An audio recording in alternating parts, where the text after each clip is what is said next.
Safu safu safu safu safu sera. Safu safu safu safu safu sera. Safu safu safu safu safu sera. Safu safu safu safu safu sera. Safu sera. Safu sera. Safu sera. Safu sera. Safu. Daawwattoota keenya kun sagantaa safuu seeraati. Sagantaa keenya safuu seeraa har'a ani hin beeksisu yookaan immoo hin banuu hin jalqabu. Gaazexeessaan of biraa qaba Kaasahuun Faayisaati. Gaazexeessaan kun turtii waggoottan 18 Kanaadaa tureetiin booda gara biyyaatti deebi'eera. Kanaafuu har'a inni keessummaa kooti isatti sagantaa kanaa beeksisee saaqa jechuudha. Galatoomi Zinaash daawwattoota keenyaa attam jirtu kun qophii safuu seeraati. Qophii safuu seeraa kanarraa kana keessatti caalmaatti kan itti xiyyeeffannu akkuma beekamutti torban dabarsine keessatti guutummaa Oromiyaa keessattis jechuun ni danda'ama garuu irra caalaatti Finfinneetti waggootan 150 booddee yeroo jalqabaaf jechuudha feestivaaliin guddaa tokko qophaa'ee ture. Feestivaaliin guddaa kun ayyaana Irreechaati. Isarratti akkamittiin darbee ture ayyaanicha jedhusi waan Zinaash duukaa waliin jennu qabna. Lammata immoo waa'ee seeraa kan ilaalchisnu biyya alaa fi biyya kanatti seerri maal fakkaata? Seerri akkamittiin gaggeeffama? Keessumattuu waa'ee seera tiraafikii irratti. Lammata immoo mirga dubartootaa fi kanneen fakkaatan irratti waan qabnu waliin qoodna jechuudha. Egaa turmaanni keessan waliin haa ta'u qophii gaarii isiniif hawwina. Gadaan quufaa gabbina. Baankiin gadaa immoo daandii guddinaaf dagaaginaati. Baankii gadaa baankii dhaloota haaraa finnee dhufne. Aga dhagaa jettanii. Baankiin gadaa sirna gadaa bu'uura godhatee uummata hundaaf aksiyoona gurguraa jira. Ammuma. Har'uma. Aksiyoona bitadhaa hundeessaa baankii seena qabeessa kanaa ta'a. Baankii gadaa. Dhuunfaan waldaa fi dhaabbataan bitachuu dandeessu. Aksiyoonni xiqqaan 20. Qarshiidhaan immoo 20. Aksiyoonni guddaan immoo 100. Qarshiidhaan miliyoona 100. Aksiyoona mallattaa'e keessaa tokko afraffaa kaffaluun hundeessaa ta'a. Baankii gadaa. Baankii dhaloota haaraa. Aksiyoona baankii hojii gamtaa Oromiyaa, baankii intarnaashinaallii Oromiyaa, baankii Awaashii fi baankii daldalaa Itoophiyaa dameelee hundatti argattu. Baankii gadaa. Aksiyoona baankii gadaa bitachuun gadaa ijaaruu beeksisuu fi labsuudha. Baankii gadaa baankii dhaloota haaraa. Teessoon keenya waajjirri muummee Finfinnee Boolee Madaaniyaalam gamoo Oromiyaa darbii lammaffaa. Bilbilli immoo 0944 3352 72 yookiin 011 854 77 Baankii gadaa. Baankii dhaloota haaraa. Gadaa.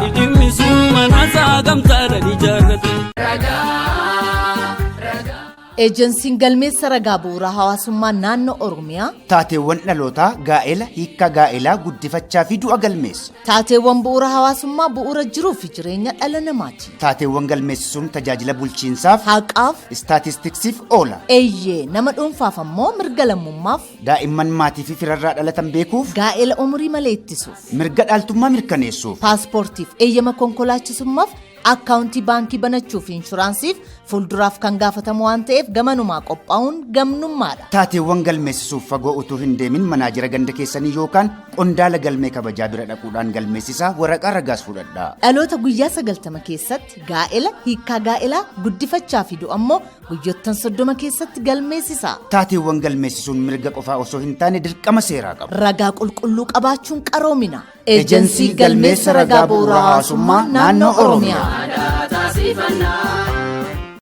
Daawwattoota keenya akkuma Kaasahuun jedhee waan akkasii kanaa fi kana fakkaatan haasa'aati kan turru ispoonsarri sagantaa keenyaa baankii gadaa baankii dhaloota haaraati. Baankiin gadaa hundeeffamarra kan jiruu fi aksiyoona kan gurguraa jiru waan ta'eef baankii gadaa kanarraa aksiyoona bitattanii baankii keessan baankii gadaa akka hundeessitan yookaan immoo hundeessaa akka taatan akka baankii keessan dhaabbattan kabajaan isin gaafanna. Teessoon isaanii magaalaa Finfinnee naannoo Boolee Madaaniyaalam gamoo Oromiyaa darbii lammaffaa irratti argamu. Maarree achi deemtanii aksiyoona bitattanii baankii dhaloota haaraa hundeessuun gahee keessan bahadhaa, dirqama keessan bahadhaa. Baankiin kun kan inni irratti xiyyeeffatee hojjetu dargaggootaaf hojii uumuu akkasumas immoo qonnaan bultoota sababa misoomaatiin qe'ee isaaniirraa ka'an irratti xiyyeeffatee kan hojjetudha. Egaa isaa jalqabnu duratti kan ati waa'ee irreechaa beeksisteetta. Di Kanaadaa deemtee waggoottan 18 gaazexeessaa turte asitti gaazexeessaa sagantaa afaan Oromoo qophii ispoortii oduu irratti qophii ijoollee irraa qabee qophii dargaggoo qophiilee egaa yeroo sana rakkinni namaa yookaan inni namaa waan jiruuf qophiilee 4-5tu hojjetama. Maarree Kaasaahunis isa keessatti kanneen gahee isaanii bahataa turanii fi afaan guddisuu aadaa guddisuu ogummaa kana asiin gahuu keessatti gahee olaanaa namoota qaban yookaan gaazexeessitoota qaban keessaa tokko. Anaaf immoo miltoo kootii hiriyaa kootii na wajjin hojjechaa ture. Kana malees immoo baay'ee walitti waan dhiyaannuuf nan beeka jechuudha. Irreechi Kaanaadaatti akkamitti kabajamaa ture? Maal kabajamu? Irreechi Kaanaadaatti miti guutummaa Ameerikaa keessatti ni kabajama.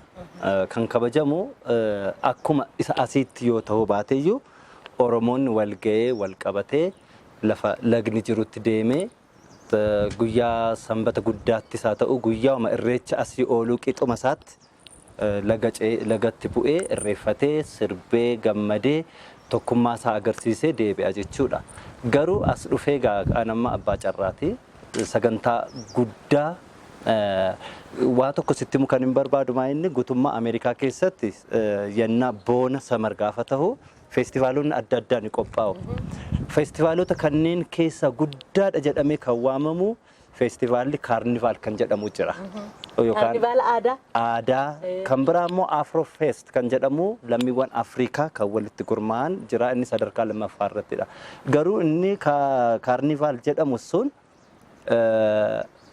ummati turistoota miliyoona meeqatu alamirraa yaa'ee dhufa isa ilaaluudhaaf. Addunyaa kallattii adda addaati. Kun Torontootti qophaa'a. Garuu kan isa harka 10 kan caalu kan Engaddaa Finfinneetti horaa Finfinneetti sagantaa ayyaana irreechaa isa qophaa'e inni kan addunyaarra jiru caalaa sadarkaa tokkoffaadhaan ilaaleera. Kun amma maal nu agarsiisa fuulduratti guutummaa addunyaarra turistiin gara biyya kanaatti ni imalti. Sadarkaa galiidhaanis yoo ta'e ikonoomii biyyattiis suphuu danda'a yookaan jajjabeessuu danda'a. Wantoonsa bu'aansaa hedduu guddaadha. Garuu yeroo jalqabaaf ummati miliyoona 10 caalaa kan irratti hirmaate nageenyaan bahee nageenyaan galuunsaa seerri harka Oromoo jira kan jedhu irratti mirkaneesseera. Ijoollee abbaa gadaatu kabaja ayyaana kana waan ta'eef sirna gadaa keessatti immoo naamusni tasgabbiin wal kabajuun wal ilaallachaa deemuun waanuma jiru. Kanaafuu aadaa isaaniitti jechuudha. Naamusaan ba'anii naamusaan galuun akkuma baay'een keenya beennu fiigicha guddicha irreechaa addabaabayii masqalaarraa jalqabee naamusni jiru adda ture. Akka namni sodaataa tures miti. Waan addaa jechuun addadha. Akkasitiin kabajamee ture fiigicharraa jalqabee akkasumas irreecha hora Finfinnee kan hora Arsadees akkasumatti haala addaatiin kan inni kabajame. Kun egaa nuun ijoollee abbaa gadaa ta'uu keenyaa fi naamusaan baanee naamusaan galuu keenya kan agarsiisudha. Tole ammas immoo irreecha kan namarratti irsii ida'uu kan hin barbaadu maayinni namni ayyaana kabajuudhaafis haa ta'u waa tokko irratti gurmaa'uudhaaf yeroo murtaa'aa keessattidha wanti tokko ta'ee xumuramuusaa kan beeksisu. Kun garuu sa'aatii 24 guutuu ture itti deemaa kan ture. Halkan guutuu allis mannis nama duwwaa ture. Barumtaasaattis ayyaanichis gaafa kabajamu nama duwwaa ture. Namni akka kanatti walitti hin buune wal kabajee wal eeggachaa wal ilaallachaaf wal kunuunsaa kabajamuun dhugaatti sirna gadaa keessatti seerri inni dhugaa jiraachuusaa anaaf ija kootiin arge jechuudha. Bu'aansaa kana ture anaaf. Galatoomii akkuma kaasiyyeen jedhe dhimmichi jechuudha. Ammas immoo baatiin kun egaa ayyaanaan kan guutamedha. Ammas irreechi malkaateeti kan gafarsaa ni jira. Isas kabajachaatu kan uummanni jiru waan ta'eef sirba irreechaa tokko affeerru. Gaariidha. Nutis egaa ayyaana kana ilaalchisuudhaan akkuma aadaa Oromootti waan isa fakkaatu uffannee hanga dhiyaannetti sirba irreechaa tokkotu affeerrimu uummata keenyas yookaan daawwattoota keenyatu bashannansiisnes gaariidha. Ammas turmaata gaarii jenna. Hiikaan dhufee ilmatti laannee galata Rabbii irra waltaane.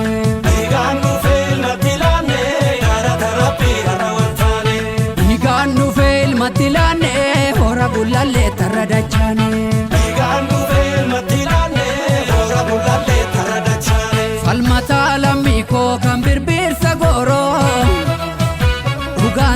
sararraan dabu darbeera barri roorroo Igaduu dhangala'ee lafee qaccaccabe ijji dhiiga roobee lubbuutu gumaa dhabe falmataa lammii koo kan birbirsa gooroo dhugaa qaallitti ture himannaa bara roorroo Igaduu dhangala'ee lafee qaccaccabe ijji dhiiga roobee lubbuutu gumaa dhabe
bultumeti sirba baay'ee bareedaa ture ayyaanicha ilaalchisuun kan inni weeddise miti kun artistoonni keenya hedduun jira waa'ee ayyaana irreechaa sababeeffachuudhaan baay'ee sirbaniiru weellisaniiru shamarranis warri dhiiraas keessumaa Shumati Iddoosaa waggaa meeqa dura Finfinneetti irreeffanna jedhee sirbeera abjuu isaatu gaa dhugoome jechuudha abjuu jaraatu dhugoome baay'een jara akka nama raagu akka raagaatti kan isaa weellisan waan ta'eef guddaa galateeffannaa kan biraan egaa akkuma duratti jennee lafoo yeroo deeman kabaja ayyaanichaaf jechuudha wal eegaa wal tiksaa wal to'achaa akka galaanaatti callisanii dhangala'uudhaan nagaan ba'anii nagaan galanii utuu tarii immoo konkolaataatiin ta'e akkam ta'a ture ni jedhu immoo gaseerri biyyichaa xiqqooshee akka lafootiin nama deemu sanaa wal eeguun hin jiru konkolaataadhaani asumaan asii wal qabsiisnee duratti atis beeksisneedha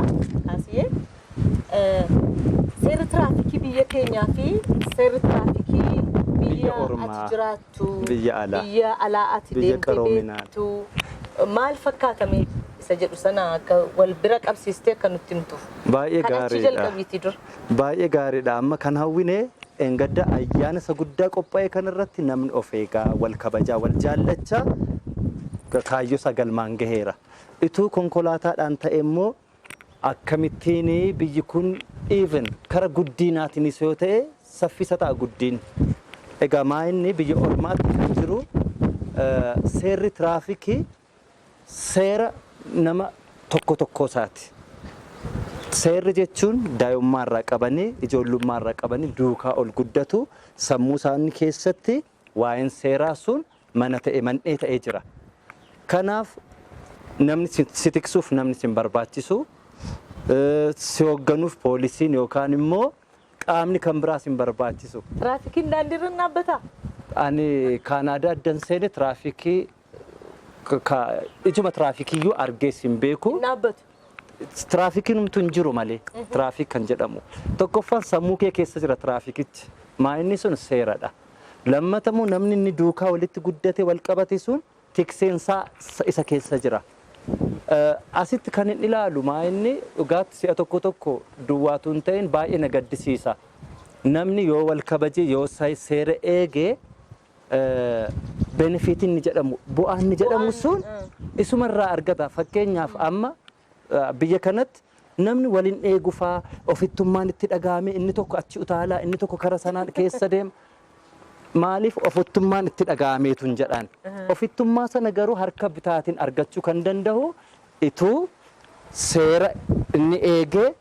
isa sanaaf ituu haala seeratti agarsiise inni yaadessuun harka bitaatiin itti dhufa ture asii seera tun baratiin seerri sammuu keessa hin jiru ispeeshaalii haala tiraafikii daandii gurguddaa irratti jiru baay'ee uummanni ofuma isaatiif keessa isaatti dubbatee of amansiisee seera sana eeguu qaba.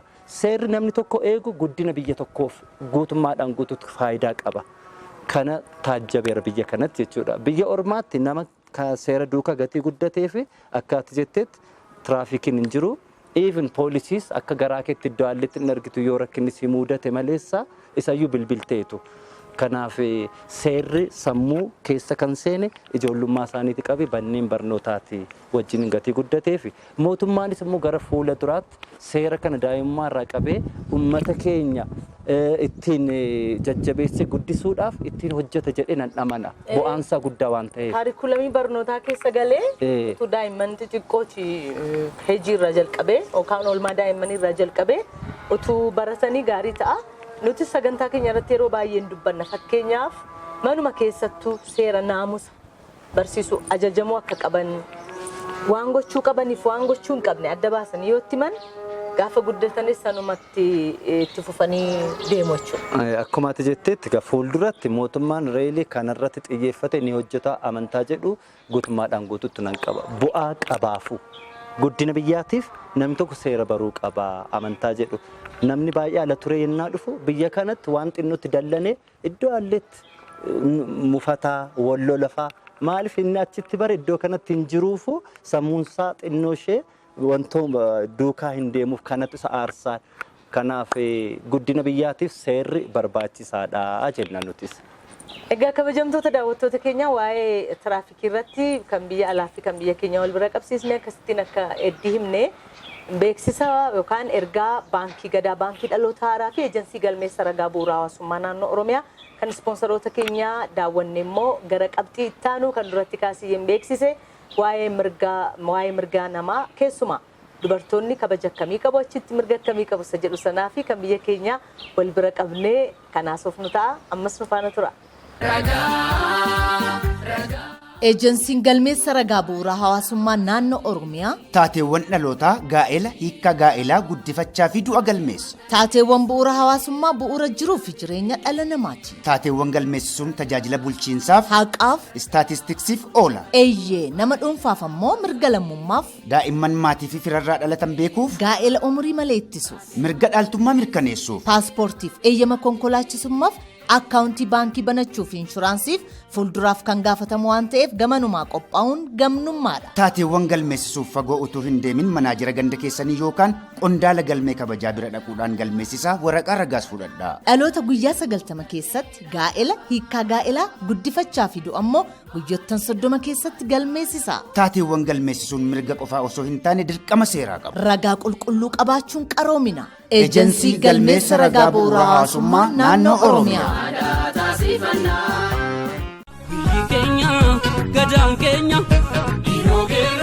Gadaan quufaa gabbina. Baankiin gadaa immoo daandii guddinaaf dagaaginaati. Baankii gadaa baankii dhaloota haaraa finnee dhufne. Aaga dhagaa jettanii. Baankiin gadaa sirna gadaa bu'uura godhatee uummata hundaaf aksiyoona gurguraa jira. Ammuma. Har'uma. Aksiyoona bitadhaa hundeessaa baankii seena qabeessa kanaa ta'a. Baankii gadaa. Dhuunfaan waldaa fi dhaabbataan bitachuu dandeessu. Aksiyoonni xiqqaan 20. Qarshiidhaan immoo 20,000. Aksiyoonni guddaan immoo 100,000. Qarshiidhaan miliyoona 100. Aksiyoona mallattaa'e keessaa tokko afuraffaa kaffaluun hundeessaa ta'a. Baankii gadaa. Baankii dhaloota haaraa. Aksiyoona baankii hojii gamtaa Oromiyaa, baankii intarnaashinaallii Oromiyaa, baankii Awaashii fi baankii daldalaa Itoophiyaa dameelee hundatti argattu. Baankii gadaa. Aksiyoona baankii gadaa bitachuun gadaa ijaaruu beeksisuu fi labsuudha. Baankii gadaa baankii dhaloota haaraa. Teessoon keenya waajjirri muummee Finfinnee Boolee Madaaniyaalam gamoo Oromiyaa darbii lammaffaarra. Bilbilli immoo 0944 3352 72 yookiin 011 854 77 Baankii gadaa. Baankii dhaloota haaraa. Gadaa.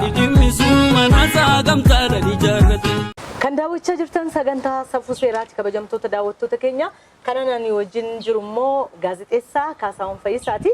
Gaazexeessaa Kaasaawwan Fayyisaa baay'een keessan reediyoo Itoophiyaa irratti dur tajaajila biyyoolessaa irratti hin beektuuni sagantaa dargaggootaa fi oduu akkasumas ispoortii qophii ijoollee kanneen kana fakkaatan irratti beektu amma immoo turtii isaa waggaa 18 booda gara Itoophiyaatti deebi'eera gara biyyaatti maarree isaa wajjiniin waa'ee seeraa biyya sanaa fi biyya kanaa wal bira qabnee haasa'aa jirra amma kallattiidhaan gara mirga dubartootaa biyya sanatti maal fakkaata?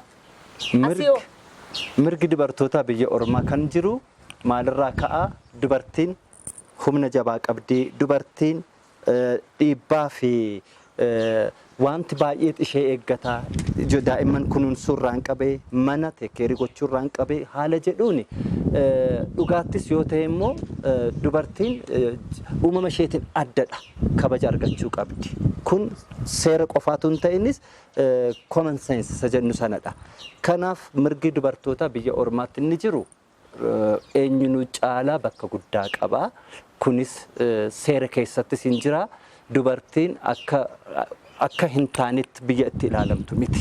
Akka sirna gadaattis biyya keenya keessatti jechuudha dubartiin kabaja addaa qabdi. Gara isaatti sii dhufuuf hin ture. Kun ka'umsi isaa eessarraa dhufee immoo gaafa ani yaadus gadaa keessattis immoo biyya ormaa sanatti warri adiin sun kan itti fayyadaman asuma maatiiwwan keenya keessatti waan hin arge iddoo sanatti kan hin arge. Kun immoo seera keessatti tumamee dubartiidhaaf mirga guddaatu mirga olaanootu kennamaaf. Kanaaf immoo dubartiin gaafa kabajamtu biyyi sin kabajama. Dubartiin yoo kabajamte mootummaanis hin kabajama. Dubartiin yoo kabajamte daa'immanis ni kabajamu. Keejii sana keessa jira faayidaan kun hundumtuu. Amma gara seera isaatti yeroo dhufnu irra keessaan hin kabajama jechuun asis jira. Amma sirna gadaatti malkaa yeroo buutu dubartii dursiteetu kanatti deemu. Abbootiin gadaa dubartii dursanii deeman. Garuu qe'ee keessa wanti jiru amma fakkeenyaaf intala durbaa tokko yoo dargaggeessi tokko harkise haala malee itti dubbate seerri isheen dhaxxeetti himattu sun jira. Garuu namni jalaa qabu hin jiru. Gara hojiitti jijjiiramu rakkoo jira. Yoo sitti dubbate rakkoo maalii qabaree amma nanti dubbatettee hojii hiiktee as dhaabattaa hojii hin qabdu jedhu poolisoonnis. Achi maal fakkaata? Achitti immoo akkami kun? Achiin gabaabama sitti mumiti yoo itti bu'e yoo itti dubbate dhaqxee lafatti himtu duwwaatu hin ta'in namni abbaan ilaalu sun isa himata. Namtu kara deemaan ilaalu sun isa himate seeratti dhiyaasa yoo isheen diddeeyyu. As immoo yoo inni qabee rukuteyyuu dhiisillee namni hin jedhu bira darba fuulatti agarsiisteetu malee waa malee ijoolleen dhiiraa namatti hin buutu jedhanii bira darbanii deemu. Kanas immoo seeraan daa'imummaadhaa qabee uummatatti barsiisuun barbaachisaadha. Bu'aan dubartii maal akka ta'e hubachiisuudha. Dubartiin biyya ormaatti akkuma finjaala lafatti kufee caba kan qaaqutti ilaalamti. Kun bu'aa guddaa mootummaa keessattis waan fiduu danda'u waan ilaalameetu gatii jiruuf kabajni dubartiidhaaf kennamu fuulduratti immoo biyya kanattis riilii hojiirratti ooluu qaba. Ofumaaf maqumaaf duwwaa waan agarsiifamuun duwwaa ta'uu hin qabuun jedha. Keessumaa gaa shamarran keenya warra daandiirra yeroo deeman bakka garaagaraa taaksii keessatti qoccolloon adda addaa irra ga'uufidha kun kan nuti kana kaasuu barbaanne malee warra iddoo gaarii jiru warra hojii qabanii warra namni isaan dhaga'u isaan ofirraa dhowwuu danda'u waan ta'eef ijoolleen dhiiraas seera eegdanii shamarran qoccoluutti dubbachuu akka dhiistan dhaamsa keenya dabarsina. Hin ooluuf immoo fuulduratti seerri sin dhufaa. Yennaa sana immoo of deebi'anii of ilaaluu manna ammuma duukaa wal simsiisuun gaariidha. Tole egaa nuti har'aaf jennee sagantaa qopheeffannee dhimma mirga dubartii irratti akkasumas immoo seera tiraafikii biyya keenyaa fi biyya alaa jiru wal bira qabsiisnee isaanitti himneerra akkuma saganticha saaqxetti. Kan biraa immoo akkuma saganticha saaqne jechuun waa'ee irreechaa haasofnee turre. Walumaa galatti egaa daawwattoota keenyaa har'atti yookaan har'aaf wal harkaa fuunee aniif gaazexeessituun Zinnaash Olaanii sagantaan inni qopheessine qophiin safuu seera kanarraa kanuma irratti goolabameera yookaan xumurameera. Torban sagantaa wal fakkaata akkasiitiin walitti deebina hangasittuu ayyaana guyyaa irreecha gaarii jechuun hanga torbanitti nagaatti isiniin jenna.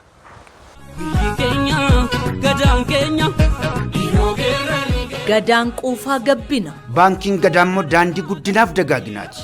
Baankii gadaa baankii dhaloota haaraa finnee dhufne. Aga dhagaa jettanii. Baankiin gadaa sirna gadaa bu'uura godhatee uummata hundaaf aksiyoona gurguraa jira. Ammuma. Har'uma. Aksiyoona bitadhaa hundeessaa baankii seena qabeessa kanaa ta'a. Baankii gadaa. Dhuunfaan waldaa fi dhaabbataan bitachuu dandeessu. Aksiyoonni xiqqaan 20. Qarshiidhaan immoo 20. Aksiyoonni guddaan immoo 100. Qarshiidhaan miliyoona 100. aksiyoona mallattaa'e keessaa tokko afuraffaa kaffaluun hundeessaa ta'a. Baankii Gadaa. Baankii dhaloota haarawaa. Aksiyoona Baankii Hojii Gamtaa Oromiyaa, Baankii Intarnaashinaallii Oromiyaa, Baankii Awaashii fi Baankii Daldalaa Itoophiyaa dameelee hundatti argattu. Baankii Gadaa. Aksiyoona Baankii Gadaa bitachuun gadaa ijaaruu, beeksisuu fi labsuudha. Baankii Gadaa, Baankii dhaloota haarawaa. Teessoon keenya waajjirri muummee Finfinnee Boolee Madaaniyaalam Gamoo Oromiyaa darbii lammaffaarra.